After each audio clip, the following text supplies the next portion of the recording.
Quand je regarde derrière moi, je vois ta main sur chacun de mes pas. Dans les saisons de joie, comme dans les saisons de combat, tu étais là, tu étais là. Quand les portes semblaient fermées, tu préparais déjà mon avenir. Même lorsque je ne comprenais pas, ta grâce me faisait avancer. Combien de fois m'as-tu relevé? Combien de fois m'as-tu porté? Quand mes forces m'abandonnaient, ton amour me soutenait. Alors, vous le savez, nous sommes réunis ce soir au nom du Père, du Fils et du Saint-Esprit. Amen. Frères et sœurs, vous savez, comme il est de coutume, mais non pas que nous soyons habitués à cela, mais que sincèrement, puisque chaque jour, Dieu renouvelle son souffle de vie en nous, il nous permet de nous lever, il nous permet de nous laver, de nous habiller, de sortir de notre maison et de revenir le soir sain et sauf. Donc il convient au soir de la journée de véritablement lui dire merci, d'être reconnaissant. Il va de soi. Même si son devoir d'amour, même si on sait que Dieu est amour et qu'il est débordant d'amour pour nous, il est aussi important que nous, en retour, nous puissions témoigner de notre amour pour notre Seigneur en lui disant merci pour sa présence parmi nous. Je lui dis merci pour tout ce qu'il a accompli. Je lui dis merci pour la puissance de son sang qui libère et qui guérit. Amen. Que son sang soit maintenant dans nos familles respectives. Que son sang soit sur nos ennemis. Que son sang soit dans nos villages. Amen. Que son sang soit sur les liens contractés directement ou indirectement. Et je me plonge dans ce sang ce soir. Et je prends position maintenant contre tout ennemi qui s'élève contre la vie de chacun de nous. Seigneur, je prends autorité maintenant. Au nom puissant de Jésus-Christ de Nazareth. Et je détruis tout lien contracté directement ou indirectement sur chacune de nos vies. Seigneur, je prie cela au nom puissant de Jésus-Christ de Nazareth. Que la restauration soit totale ce soir, afin que la gloire te revienne. Que ton sang inonde tous les compartiments de nos vies, Seigneur. Que notre vie soit restaurée par la puissance du sang de l'agneau. Au nom de Jésus-Christ. Béni sois-tu, Seigneur. Saint-Esprit, merci d'être là déjà. C'est toi qui nous as dévancés dans ce moment. Saint-Esprit, ta présence nous fait véritablement du bien.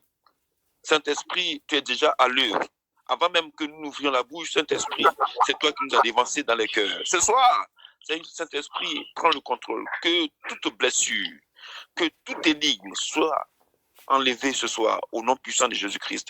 Toute parole qui a fédé notre âme, notre esprit, notre corps, notre cœur, que cette parole, Seigneur, soit enlevée ce soir. Ces paroles blessantes, que toi-même, par la puissance de ta présence, que tu guérisses l'intérieur de chacun de nous, afin que la gloire te revienne. Béni sois-tu, Saint-Esprit. Merci, Seigneur. Béni sois-tu, Saint-Esprit. Amen, amen.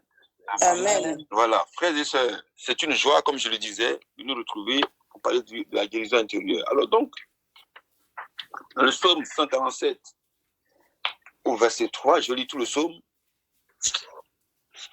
Alléluia. Il est bon de fêter notre Dieu. Il est beau de chanter sa louange. Le Seigneur rebâtit Jérusalem. Il rassemble les déportés d'Israël. Il guérit les cœurs brisés et soigne leurs blessures. Ça, c'est au verset 3. Et c'est celui-là qui a retenu notre attention. Il guérit les cœurs brisés et soigne leurs blessures. Il compte le nombre des étoiles. Il donne à chacune son nom. Il est grand, il est fort, notre maître. Nul n'a mesuré son intelligence. Le Seigneur élève les humbles et rabaisse jusqu'à terre les impies.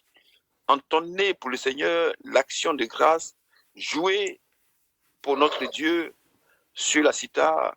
Il couvre le ciel de nuages, il prépare la pluie pour la terre, il fait germer l'herbe sur les montagnes et les plantes pour l'usage des hommes. Ils donnent leur pâture aux troupeaux, aux petits du corbeau qui la réclament. La force des chevaux n'est pas ce qu'il aime, ni la vigueur des guerriers, ce qui lui plaît. Mais le Seigneur se plaît avec ceux qui le craignent, avec ceux qui espèrent son amour. Amen, amen. Amen. Le dernier verset, il est tellement profond. Le verset 3 dit, il guérit les cœurs brisés et soigne leurs blessures. Le verset 11 dit, mais le Seigneur se plaît avec ceux qui le craignent, avec ceux qui espèrent son amour. Frères et sœurs, je vous le dis, ce soir, on va franchir une étape. Peut-être que dans ta vie, tu as peut-être suivi des étapes de guérison intérieure. Peut-être que tu ne l'as jamais fait. Mais laisse-moi te dire que l'intérieur de l'homme est comme une usine, avec des étapes de fabrication. Et il suffit qu'une pièce, qu'une étape soit ratée, et la conséquence est parfois dramatique. Frères et sœurs, la blessure intérieure est celle-là même qui attriste notre âme et pénètre au-dedans de nous. La blessure intérieure est cette parole que nous avons reçue qui nous a détruits intérieurement ou qui nous a humiliés ou qui nous a contrariés de façon publique et notre âme nous a quittés. Comme disent les Ivoiriens, la parole a voyagé avec notre âme. Ça veut dire que nous sommes présents, mais nous aurions souhaité ne même pas exister en ce moment-là. Tellement la honte nous a traversés, tellement l'humiliation a été grande, tellement nous avons été frustrés. Frères et sœurs, ce soir, Dieu nous donne l'occasion de, un tant soit peu, mettre le doigt sur ce qui ne marche pas et ce qui fait que ça ne marche pas. Ce qui fait que notre cœur reste toujours aussi lourd et notre vie présente un semblant de tourner en rond. Au verset 11, il dit, mais le Seigneur aime ceux qui le craignent, avec ceux qui espèrent son amour. Pourquoi nous faisons cette démarche ce soir? C'est pour entrer dans la grâce de Dieu. C'est pour plaire à Dieu. C'est vrai que nous voulons être guéris, nous voulons quitter nos positions, nous voulons laisser tomber certaines choses, mais la récompense, c'est que nous entrons dans la grâce de Dieu. Nous entrons dans ce lien très fort avec notre Seigneur, puisque nous sommes débarrassés de toute impureté, puisque l'intérieur blessé constitue une impureté pour nous, puisque l'intérieur blessé constitue un nid sur lequel le malin se base pour pouvoir rejaillir dans notre esprit et fabriquer d'autres choses qui vont nous empêcher de voir véritablement la face du Seigneur. Donc, alors, on va aller étape par étape.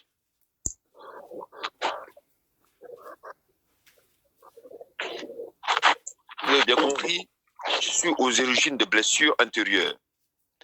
Frères et sœurs, la blessure intérieure peut provenir de notre enfance, depuis notre enfance. C'est elle, d'abord même depuis le sein de notre mère. Depuis le sein de notre mère, nous pouvons recevoir des blessures. Pourquoi? Imaginons que une femme soit enceinte et qu'il y ait constamment des disputes, où elle est injuriée constamment, où elle est humiliée constamment, où elle est insultée constamment. Eh bien, l'enfant qu'elle porte va recevoir en lui, eh bien, ces sentiments de rejet, ces sentiments d'humiliation. Et donc, l'enfant déjà, en sortant, a déjà en lui des préceptes, puisqu'il s'agit de façon génétique de transcrire le caractère. Or, le caractère, c'est ce qu'on a, c'est ce qu'on reçoit, c'est ce qu'on vit, c'est ce qui est entré dans notre génétique. Donc, si constamment la femme a reçu ces humiliations, eh bien l'enfant aussi va recevoir cela, va en se constituant, va constituer dans sa génétique certaines de ces informations-là. Donc, la blessure intérieure peut commencer là, depuis la grossesse. Maintenant, dans la tendre enfance, la situation dans laquelle nous avons grandi, le contexte dans lequel nous avons grandi. Parfois, il y en a qui ont grandi dans des séparations de parents. Papa et maman ont divorcé pour X raisons. Et le cadre dans lequel l'enfant grandit n'est pas un cadre propice, stable. Eh bien, ce cadre-là peut constituer un blocage et une blessure par rapport à tout ce qui peut être dit dans son environnement, sur sa mère, sur son père. Vous voyez? Donc, parce que quand le papa n'est plus là et qu'il n'est plus avec la maman, si ça ne se passe toujours pas bien, il va y avoir des paroles prononcées contre la vie du papa. Et donc, l'enfant qui est là va enregistrer. Parce que il y a certains enfants qui sont de façon naturelle attachés à leur papa ou de façon naturelle attachés à leur maman. Donc, sur l'un ou l'autre, s'il y a des médisances sur l'enfant qui grandit dans ce contexte-là, peut être blessé émotionnellement et grandir avec ça. Troisièmement, lorsque nous fréquentons un milieu, je vais généraliser tous les milieux, un milieu, que ce soit le milieu scolaire, que ce soit le milieu étudiantin, que ce soit le milieu professionnel, eh bien, le milieu dans lequel nous évoluons, les personnes que nous rencontrons, si nous sentons un sentiment de rejet, un sentiment d'incompris, un sentiment de rabaissement constant, eh bien, cela peut créer une blessure inconsciente. C'est-à-dire que tu es blessé, mais tu ne sais même pas que tu es blessé. Et tu es contrarié, et toi-même, tu te forges un caractère par rapport à cela. Et ton intérieur boue. Et tu ne peux pas t'exprimer. Frères et sœurs, cela peut constituer véritablement un blocage dans notre vie. Parce que de telles blessures, si on n'en prend pas conscience et que tu ne fais pas cette démarche-là vis-à-vis du Seigneur, pour demander la grâce de Dieu, pour demander au Seigneur de t'aider à te surpasser par rapport à cela, eh bien, frères et sœurs, tu vas traîner cela. Et tu auras l'impression d'être tourné en rond. Vous savez, la guérison intérieure provoque des grâces dans notre vie. Lorsque nous sommes guéris intérieurement, eh bien, nous entrons dans une phase de réconciliation avec nous-mêmes, avec le Seigneur et avec ceux qui sont autour de nous. Frères et sœurs, on aura peut-être, ce soir, on n'aura pas le temps de développer, mais je vais faire rapidement un briefing là-dessus. Le pardon. Le pardon est la base de la guérison intérieure. Le pardon se structure en 2 points. Le pardon à donner et le pardon à recevoir. Le pardon à donner, c'est le pardon que nous devons donner aux autres. C'est-à-dire, nous devons demander pardon. Il y en a qui ne savent même pas qu'ils blessent autour d'eux. Donc, tellement orgueilleux, ils ne peuvent pas demander pardon. Ils ne veulent pas demander pardon. Et même, pour ceux qui ont fait cet examen, quand tu demandes pardon et que l'autre ne reçoit pas ton pardon, il y a un blocage. Donc, avant de demander pardon, c'est pour cela qu'on prend le temps de prier pour que notre pardon demandé puisse avoir bon écho dans le cœur de celui-là qu'on a blessé et à qui on demande pardon. Ça, c'est un premier point. Le pardon à recevoir. Ça, c'est encore plus dur. Oh, dans la parole de Dieu dit, si au pied de l'autel, quand tu viens faire ton offrande, que tu te souviens que ton frère a quelque chose contre toi, laisse là ton offrande. Va d'abord te réconcilier avec ton frère et ensuite viens pour faire ton offrande.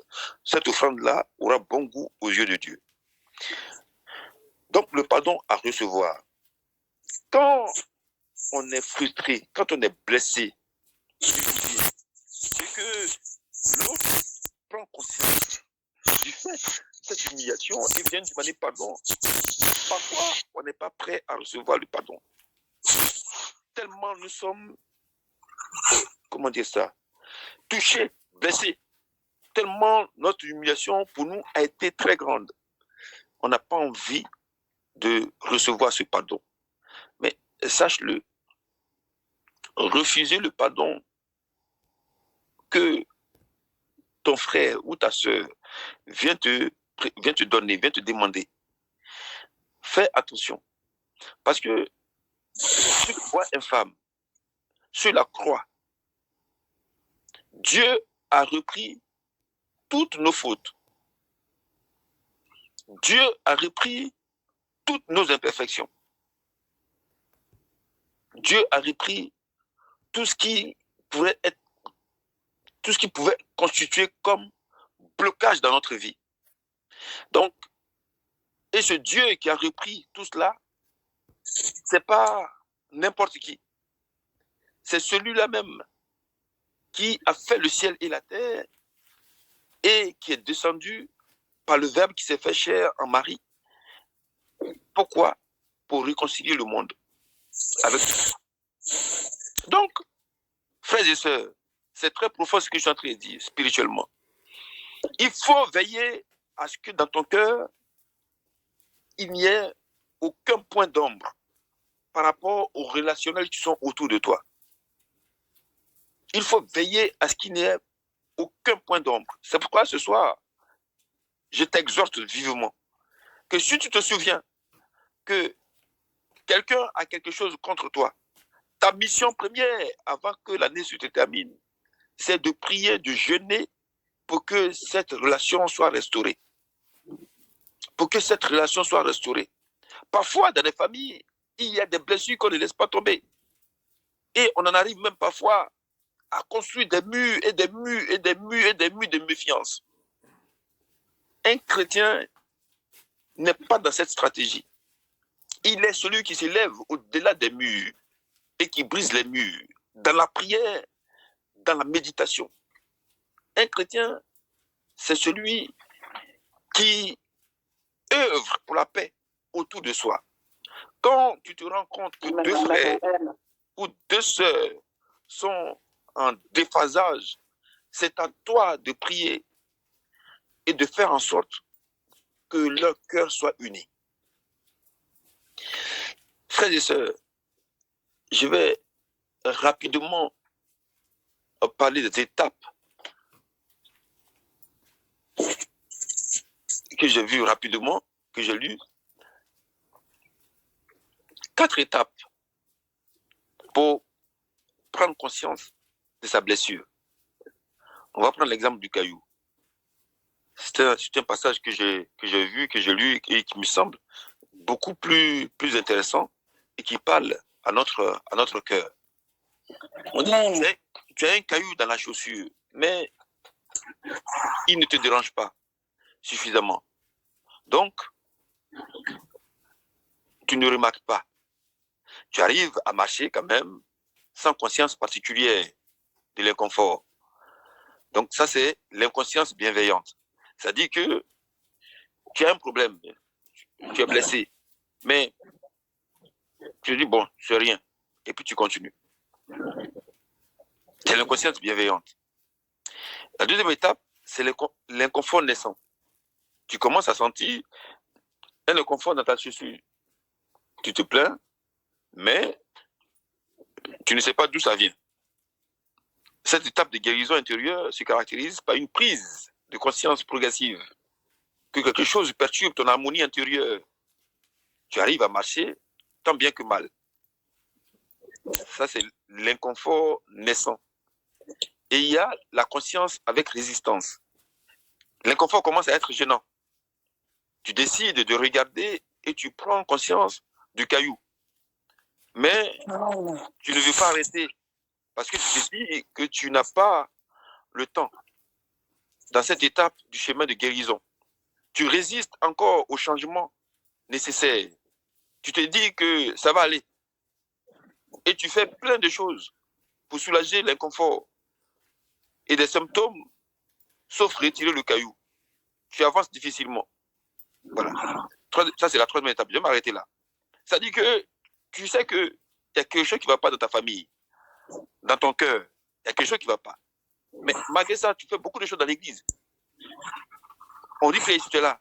On dit que tu vas faire ça, c'est toi. Mais ça dit, tu essayes de noyer, de faire oublier le problème qui est là. Et tu vas avancer avec ça. Or, tu as besoin de t'arrêter sur ton problème là pour qu'il y ait un changement. Amen, amen. Amen. Donc, ça ne sert à rien de camoufler cela par d'autres agissements. C'est-à-dire, il y en a qui font beaucoup de monde. Il y en a qui font beaucoup d'actions dans l'église. Chanter, ils sont là. Offre-toi, ils sont là. Faire un truc, ils sont là. Mais tu as un problème d'abord. Donc, tu peux faire tout cela. Tant que ton problème n'est pas résolu, tu n'avances pas. Tu fais avec, mais tu n'avances pas. Il faut mettre le doigt sur ton problème. Il faut aller face. 4e étape, l'action transformatrice. L'inconfort devient insupportable. Tu commences peut-être à saigner un peu. Et là, tu en as assez. Cette étape finale de la guérison intérieure marque le moment où tu es véritablement prêt au changement. Tu es décidé à enlever le caillou, tu t'arrêtes, tu enlèves les chaussures, tu retires le caillou, tu prends le temps de soigner la blessure avant de reprendre la marche vers la paix intérieure. Et c'est ce que tu as fait ce soir. Ce soir, on va prendre un temps de prière. Je vais demander à Yahvé Rapha, le Dieu qui guérit, de venir t'aider à t'arrêter, enlever le caillou qui t'a déjà fait beaucoup de mal et avec lequel tu as avancé. Le caillou qui se trouve dans ta famille, le caillou qui se trouve parmi tes collègues, le caillou qui se trouve parmi tes enfants, le caillou qui se trouve parmi tes parents, qui t'a déjà fait trop de mal. Ce soir, parce que tout se conçoit d'abord spirituellement, avant d'être physique, on va prier pour briser cet orgueil, pour te permettre de te guérir intérieurement, avant d'aller vers la paix. Parce que si ton intérieur est rangé, est touché, est visité, est rangé, est nettoyé par le Saint-Esprit, toi-même tu vas voir que tu vas avoir un soulagement. Ce n'est rien. La blessure a été faite. Jésus lui-même a été humilié. Jésus lui-même a été blessé. Sa vie, ce n'est pas sûrement celle qu'il espérait, mais c'est celle qu'il a vécue.